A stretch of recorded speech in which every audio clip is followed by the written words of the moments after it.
E a gente resolveu criar uma marca de produtos saudáveis e produtos funcionais para esse mundo do CrossFit. Né? Esse mundo do CrossFit tinha muito uma ideia de dieta paleolítica, dieta cetogênica, né? Baixo carboidrato, alta gordura, etc. E a gente desenvolveu produtos para isso e começou a vender.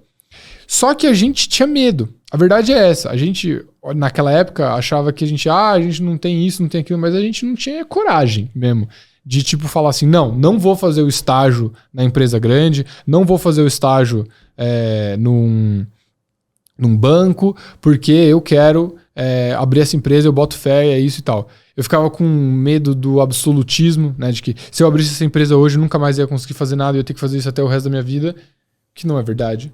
Eu achei que eu nunca ia conseguir mudar de carreira se eu fizesse isso, então a gente saiu, né, deu um passo atrás, e aí eu falei, bom, eu não posso ficar sem fazer nada.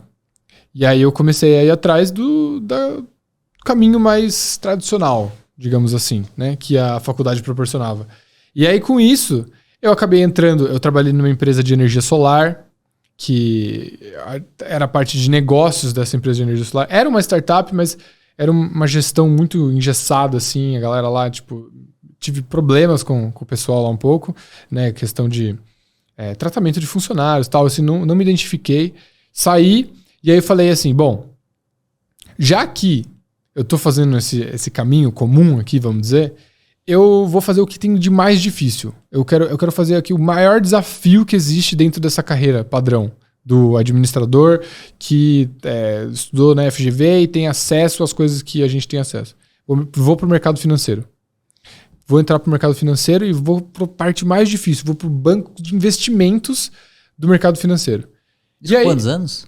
Isso eu já tinha 2018.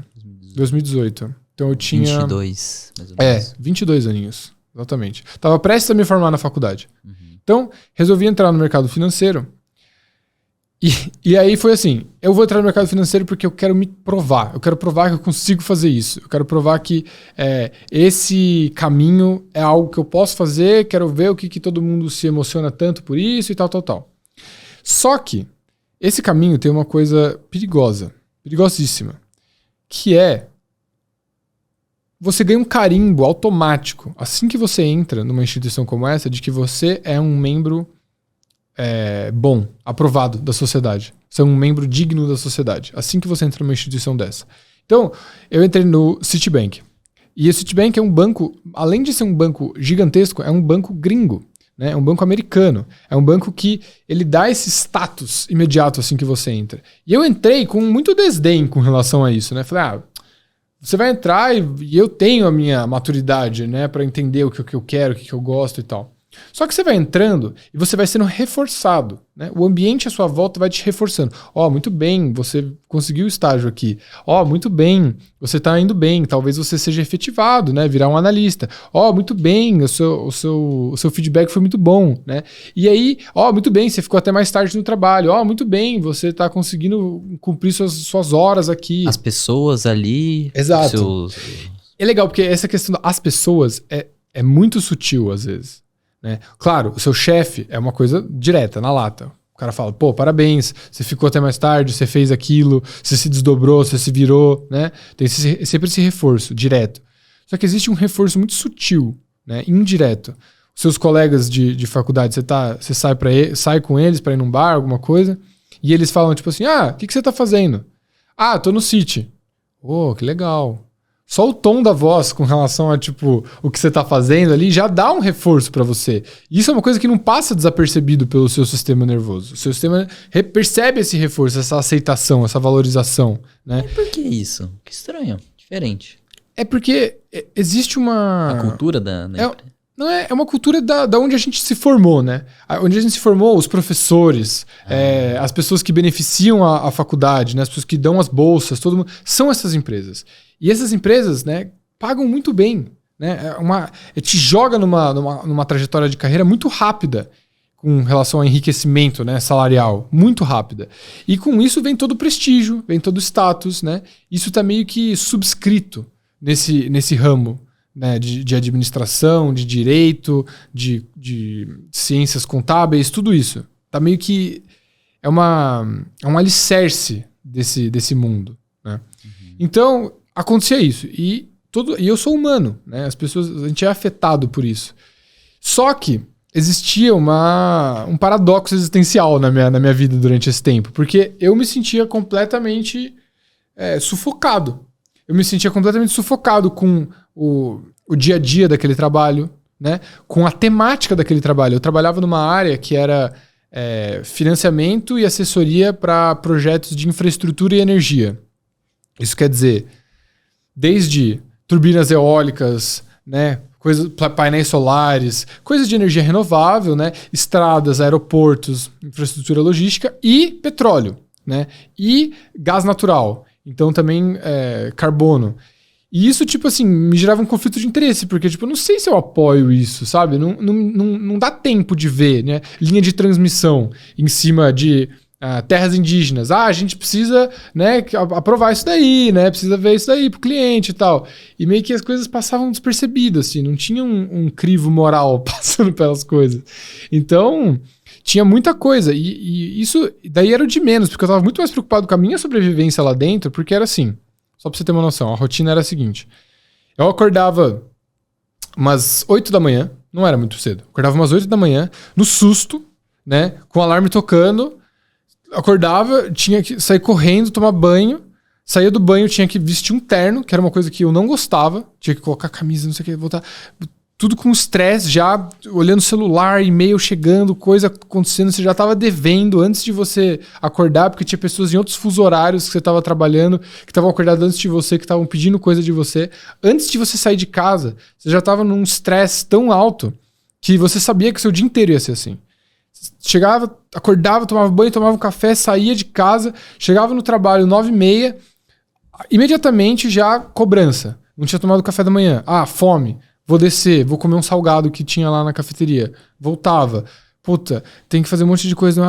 Almoço, muito tarde, muito cedo, com o cliente, né? E você quer um conforto naquela sua comida. Então, e era uma loucura, porque você chegava no trabalho 9h30 e você não sabia a hora que você ia sair.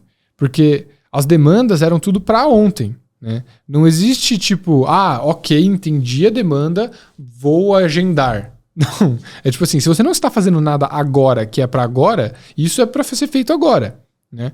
E eu só ia embora, eu como estagiário ou como analista, só ia embora depois que meu chefe ia embora. Era meio que uma regra também, subscrita assim, da cultura. E era uma cultura que eu vejo hoje que é muito tóxica, né? E sabidamente tóxica. E as pessoas enfrentam esse mundo apesar da cultura e não por causa da cultura, né? Apesar da cultura pra ir atrás de prestígio e tal. E aí aconteceu muitas situações como essa, né? Muitas situações de, tipo, perder um convívio em família porque eu tava trabalhando, perder contato com alguns relacionamentos meus porque eu tava trabalhando, perder contato com hobbies meus, perder contato com coisas que eram importantes pra mim, tipo minha saúde, tipo minha alimentação, meus esportes, tudo isso. E eu sou uma pessoa muito eclética, que tinha esse fetiche da liberdade e não conseguia, por causa de onde eu estava inserido. Então, aquilo foi minando. Tanto que culminou com eu entender que eu precisava sair dali, pelo meu bem-estar. Mas você estava como um estagiário? Então, eu entrei como estagiário em 2018, aí eu me efetivei em 2019, aí eu trabalhei até 2021. Então, Bastante tempo. Né? Eu fiquei uns 3 anos e pouco lá. Então eu trabalhei como estagiário e aí eu virei analista pleno, né? E aí eu, tipo, trabalhava já full time, né? Na época de estágio era mais tranquilo, querendo ou não. Porque eu tava no final da faculdade, tinha poucas matérias e tal, e ainda tinha a desculpa de, vou na aula, para não aparecer no trabalho tão cedo, né? Mas depois que eu tava entregue a isso, essa era a sensação. A sensação era que, tipo, minha vida era um castelo flutuante. Ou seja, era uma coisa magnífica e maravilhosa que não tinha nenhuma base sólida, né? E a grande questão, né, e não vamos mentir aqui, né, a grande razão porque tá todo mundo lá é por causa do dinheiro. Eu queria fazer uma pergunta bem invasiva. Pode fazer. Quanto você ganhava lá? Depende. A resposta é que depende. Porque a gente ganhava um salário bom, muito bom, né? No meu primeiro ano de analista lá, eu ganhava R$8.500 por mês de salário fixo. Só que isso quase que não importava, porque tudo dependia do seu bônus, né? O bônus no fim do ano era o cúmulo de tudo que todo mundo queria. Então, você vivia em termos daquele bônus.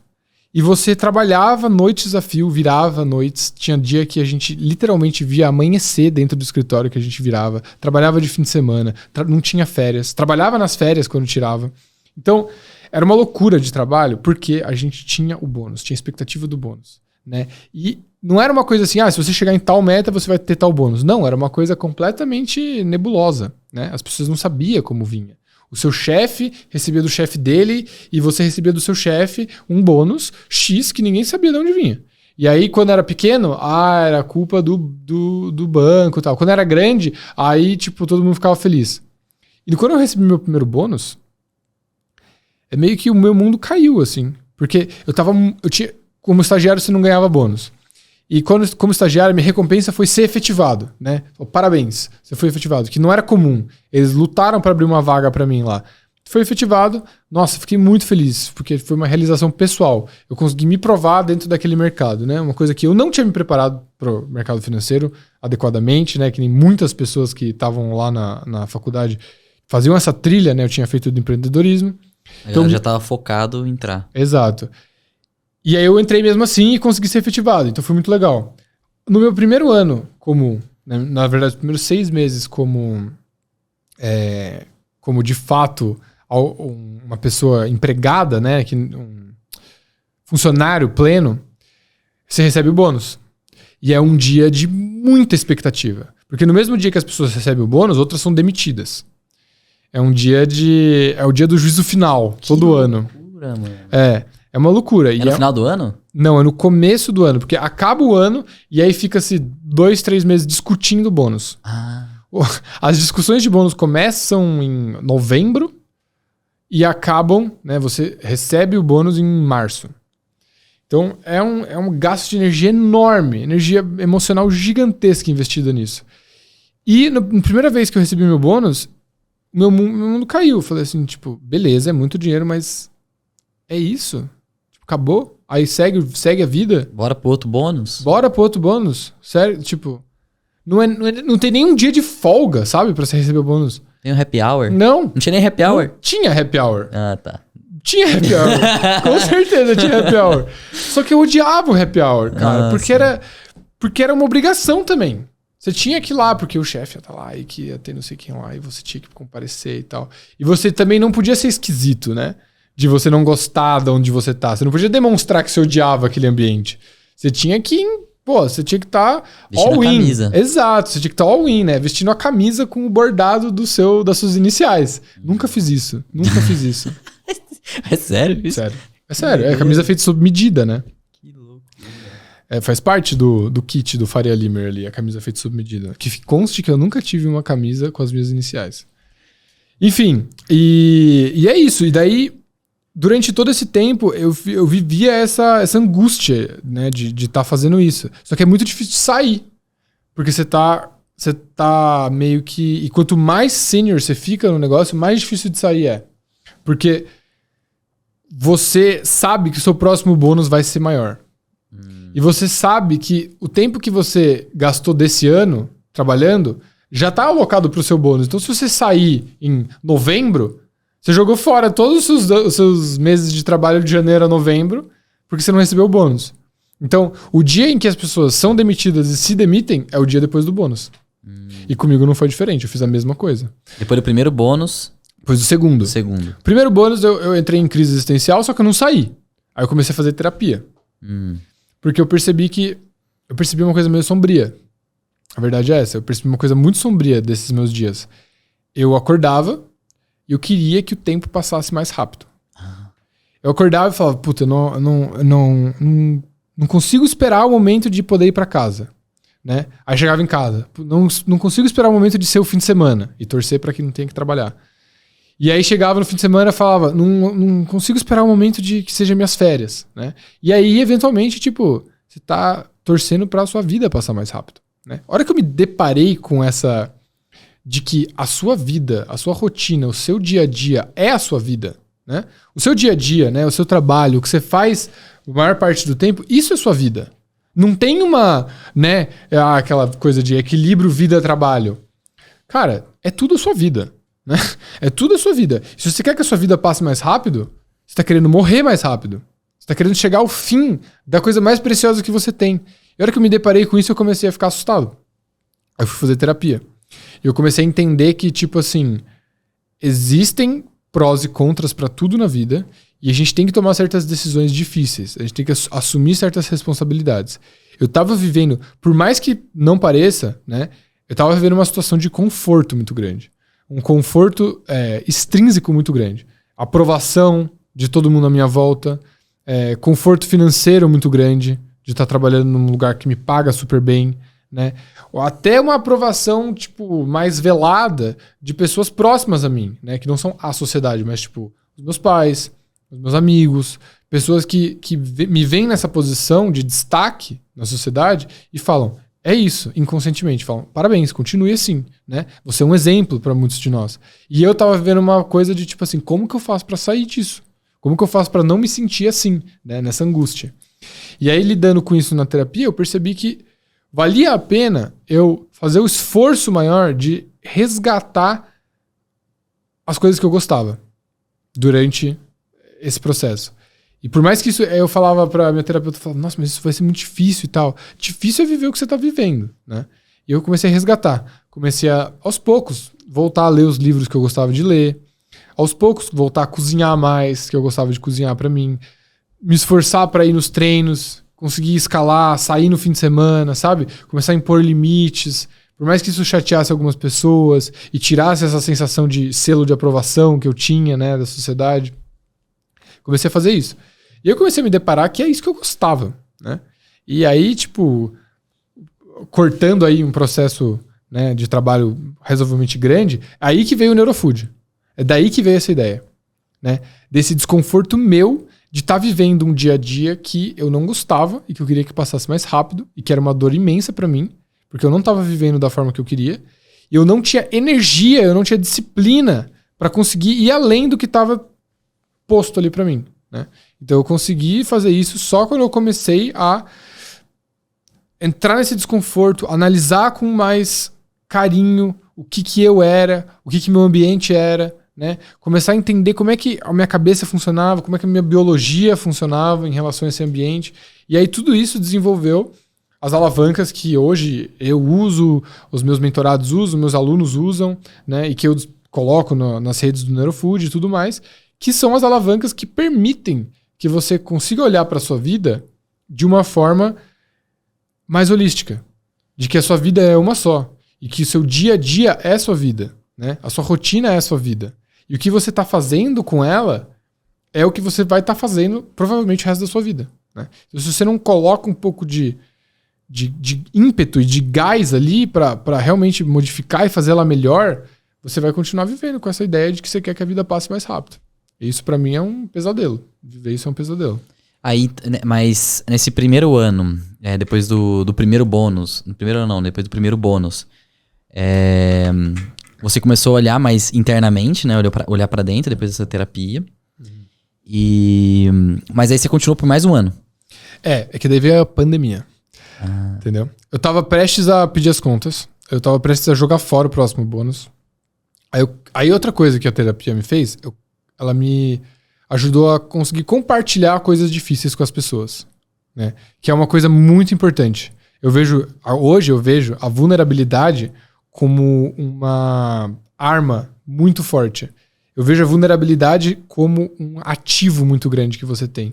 Porque, querendo ou não, todo mundo é vulnerável, né? E se você esconde suas vulnerabilidades, você não está fazendo um serviço a você, né? E você não está permitindo que ninguém te ajude. Você não está se permitindo melhorar. Você não está se permitindo ver essa questão tão humana, que é ser vulnerável, ser inseguro, né? Ter problemas, ter emoções difíceis. Comum, né? Comum, né? Todo mundo se identifica com isso, de certa forma. E aí eu comecei a compartilhar, comecei a falar com os meus pais, quero sair. Eu tive uma conversa super emocional com os meus pais sobre, tipo, a minha decisão de sair e tal. E uma emocional minha, porque eles não tinham... Eu tinha uma expectativa que eles iam se chatear muito com eu falando isso, não tiveram. Nada a ver, né? Meus amigos, alguns pouquíssimos colegas que estavam no banco, que eu percebia que eu podia conversar, né? Amigos que também trabalhavam no mercado financeiro, que podiam entender o que eu estava passando. E eu comecei a me abrir. Só que a angústia continuava, porque eu estava escondendo isso dos meus chefes, porque eu achava que isso ia ser um conflito de interesse muito grande e eu não ia mais ter controle, né, e autonomia do processo de saída. Então eu ainda vivia nessa tensão. E aí eu estava prestes a sair, tava louco tava já cansado disso, não tinha plano ainda do que eu ia fazer, mas eu precisava sair. Aí entrou a pandemia, né?